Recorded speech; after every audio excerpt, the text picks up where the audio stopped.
అసలు మీరు ఎవరు? అసలు నీ శక్తి ఏంది, నీ యుక్తి ఏంది, నీ చరిత్ర ఏంది, మా చరిత్ర ఏందిరా?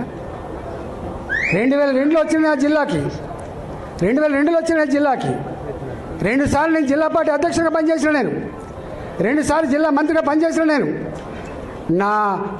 నా అడుగు పడని గ్రామాలు లేవు కరీంనగర్ జిల్లాలో. ఉమ్మడి కరీంనగర్ జిల్లాలో నా అడుగులు పడని గ్రామాలు లేవు.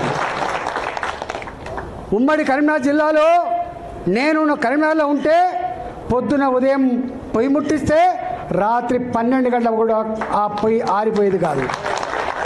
ఒక్క హుజరాబాదు, ఒక కమలాపూర్ వచ్చిన వాళ్ళు కాదు బిడ్డ, మొత్తం కరీంనగర్ జిల్లా మొత్తం వచ్చేది. పక్క పంటున్న జిల్లాలు కూడా అప్పుడప్పుడు వచ్చిపోయేది. ఇవాళ నేను 2 సార్లు 40 ఫ్లోర్ లేదని చెప్తున్నా అంటే నాకు తెలియని జిల్లా ఉంటుందా? నేను పోని మండలం ఉంటుందా? నేను మాట్లాడినటువంటి జాతులు ఉంటాయా? మీకు మా చరిత్ర తక్కువ తెలుసుకోడు కా, మీ చరిత్ర మీకు తక్కువ తెలుసు.